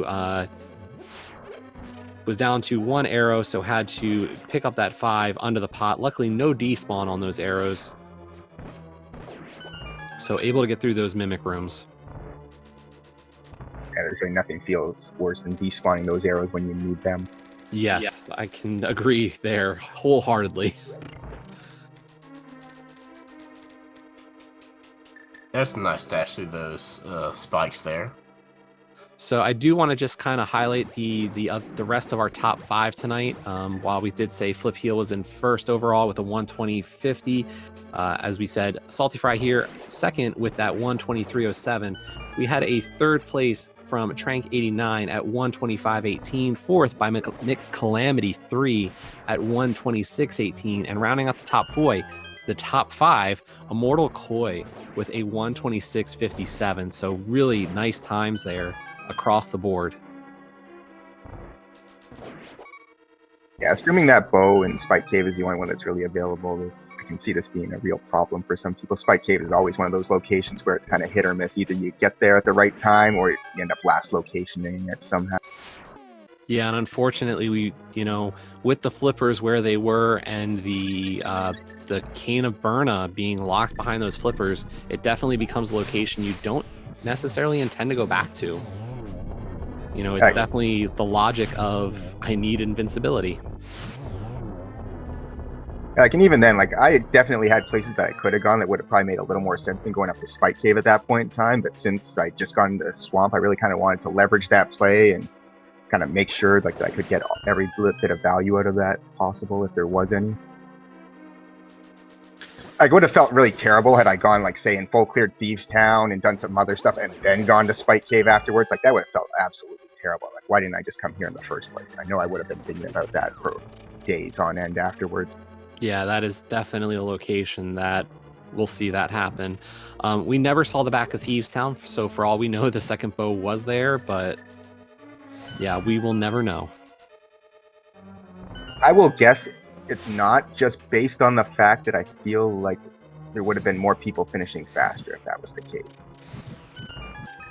Yeah, it's tough to say. I know a lot of runners, if you get 2 items out of the front of Thieves Town, you kind of just forego the back, especially in a pendant situation. So, but in these large qualifiers, you kind of see almost anything from, at least one person's going to try something a little bit off the wall. Yeah, I absolutely do that in all these. Like, this is my 6th now, and this is the 5th time in the 6 qualifiers that I fake flippered into ice, hoping for something big in there. I haven't found anything yet. The closest I found was an unrequired ice rod in the first time, which would have been amazing if that was required, but I keep hoping and nothing's happened yet. Because in general, especially now with the cane, like, it doesn't feel like you're wasting too much time by fake flippering in there as long as it's a crystal just to full clear it, right? Yeah, no, that was... we were kind of saying like that was the right play at the time. We knew where Bombos Medallion was. We had seen that on Spleebie's side because Spleebie pretty much went immediately to Pyramid Ferry after Skull Woods and Hera. Kind of had foregone the Sahasrahla play for a bit. So. Okay, yeah. I completely forgot like the mitts were there, the power glove or whatever, and yeah, that could really screw some. I guess yeah, because once you get the Dark World access, you start going to all those other places. You even get everywhere on Death Mountain pretty much as well. So yeah, I can see where that would cause trouble. So yeah, we knew where Bombos was, and based on that, we were kind of hoping, hey, maybe you'll find that bow in Ice Palace, and then it's just a quick trip to get the Pyramid Fairy. So yeah, like I would have been there pretty quickly regardless. Like I probably would have gone to Eastern. I might have done Eastern and Pod before going to Pyramid Fairy, so that would have probably made it a little iffy, but I probably wouldn't have taken too long to get there one way or another. So on that question of Eastern and Pod, what kept you out of there since they are so dense? Well, I was planning on heading to Eastern and Pod, but I ended up stopping by Pyramid Fairy on my way there, and that sent me up to Turtle Rock instead. Because yeah, like after I'd cleared all those dungeons, like I got the cane, so I went and did all the dungeons I could with them. I did Desert, Mire, and Ice, and then after that, it's pretty much my plan was Pyramid Fairy, and then on to Pod and Eastern at that point in time. But I found the Bombos medallion, and that kind of changed my plan right there.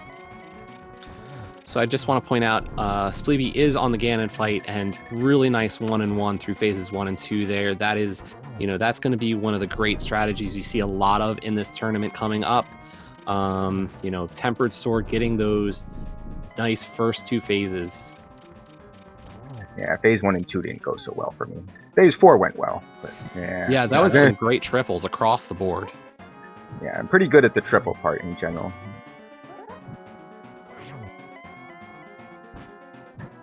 I definitely am not very consistent at getting the torch glitch with just the fire rod, so I was definitely a little worried about that part. Yeah, nice focus to get that shot for sure. And then kind of, as you said, like those triples throughout phase 4 were just, I think the only one you didn't get was the one that was probably, I don't want to call it impossible, just not likely based on, where Ganon was standing. Yeah, part of that was also my positioning. Like I didn't bounce myself the right way off of Ganon when I was doing the spin before. A lot of it tends to come from where you're positioning yourself on the last spin to kind of get yourself in an ideal spot to light the torch and then get up to where he is. So I didn't really give myself a good angle to get up there. Was kind of the problem with that one. So Spleebie able to get a triple on that one there, even without the torch glitch, and does take down Ganon. So just that bridge left, and then Spleebie will be done this race as well.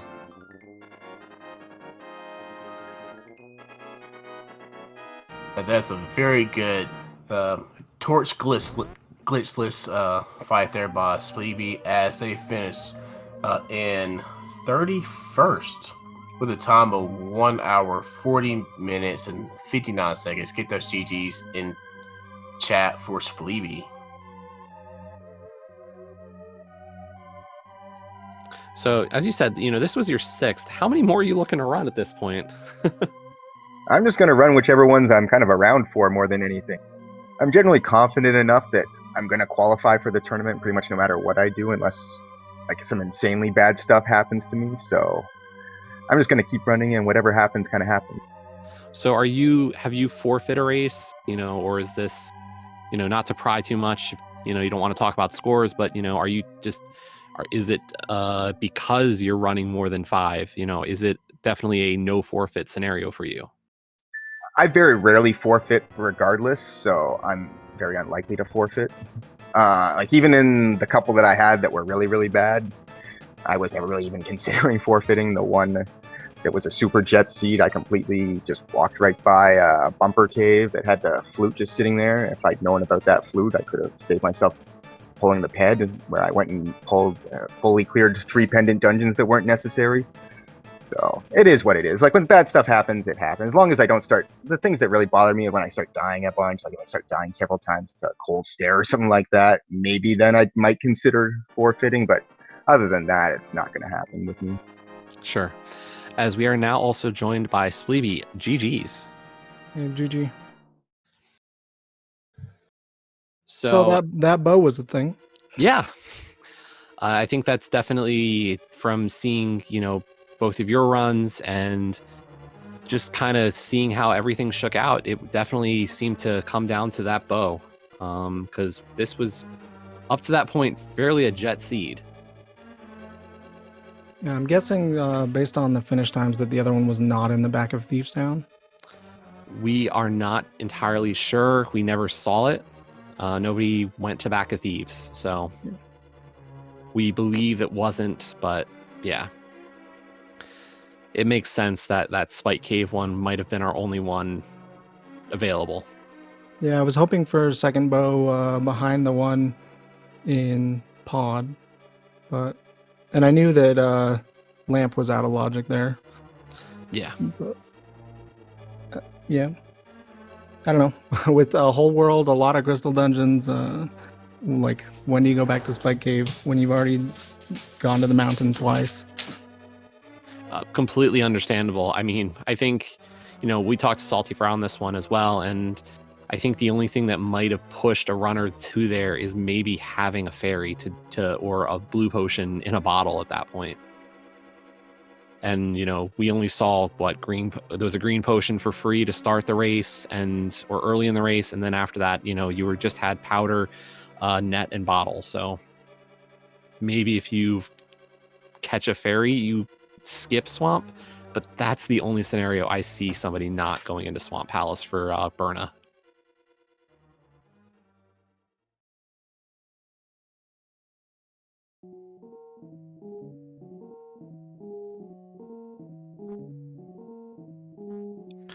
Although I will say, apparently, according to chat tonight, some of the post-race chat going on over in the tournament Discord is saying there was a bow on Helmasaur. That's gross. Oh, Yeah, it's pretty bad. The one thing I skipped over there. Right. so someone broke it down. Logic says get flips from TR, go to swamp, get Burna, go back up the mountain for bow, then get lamp out of pod.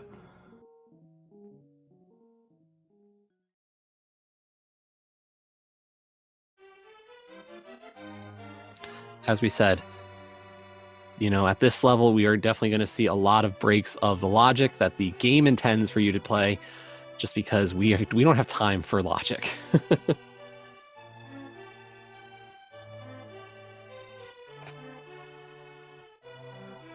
So we did ask this for saltyphry.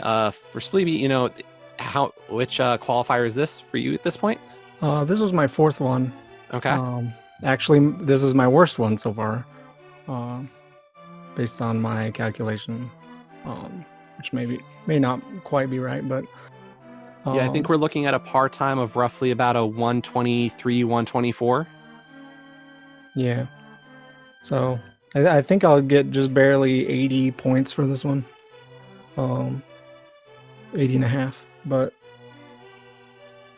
yeah, still got one more to go. So hopefully I can get somewhere between that and my second place finish on qualifier number 1.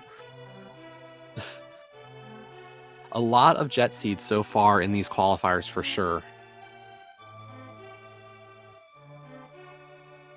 Yeah, there definitely is, and it really makes it kind of stressful because if you start to miss just one item, you can completely screw yourself over pretty badly.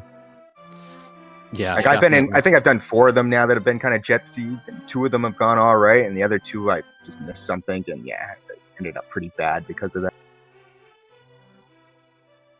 Yeah, I mean that's the big gamble here with the races of this size is you make a play here or miss a play there, and it can drastically change your results.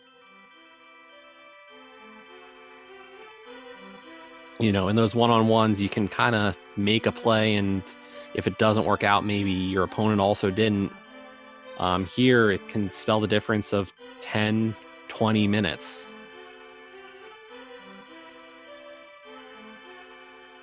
So I guess for Spleebie, you will be doing at least a 5th, probably not more after that, or?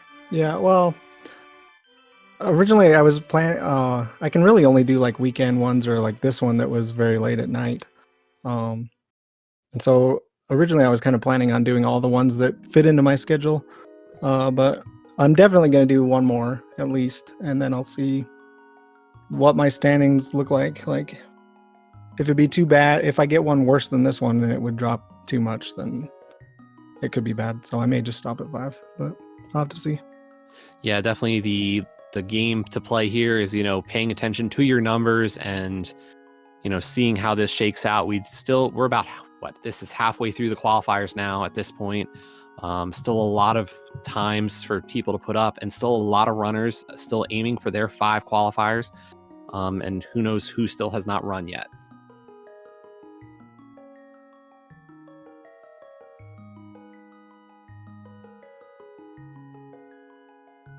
Yeah, do y'all have anything else to say before we get out of here?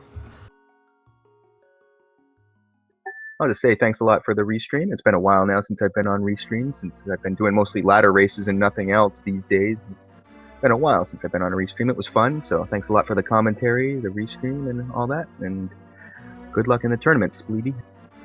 Yeah, you too, Fry, and thanks everyone for putting this on.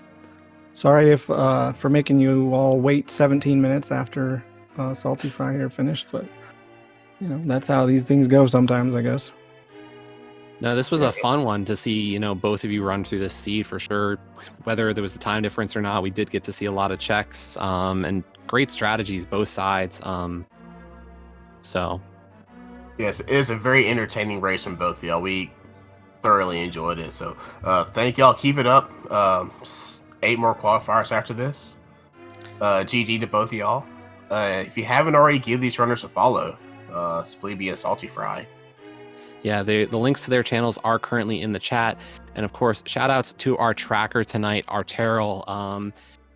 Kind of the unsung hero of doing these restreams. It is a tough job to watch 2 races and keep track of every item that's being put up, because honestly, as much fun as it is to comm, I can't imagine myself tracking. And also shout outs to my co-commentator Mocha Jones tonight. It has been a pleasure. Yeah, same with you, Radical Sniper. And go ahead and give all the SpeedGaming network of channels a follow. Have several things going on. In fact, on Friday, we will have the 9th qualifier, which will be at 9:10 Eastern Daylight Time, because we are in daylight savings time right now. So Friday at 9:10 Eastern Daylight Time will be the 9th qualifier. Yeah, and if you are still interested in joining or trying to qualify for the main tournament, there are still plenty of opportunities. So, you know, feel free to join in. There is Discord, so a lot of information you can find there about joining the races, how to stream them, you know, how to set up. So a lot of opportunity to still get involved and come out for these races. But until then, thank you all once again for joining us, and we hope to see you all next time. Later.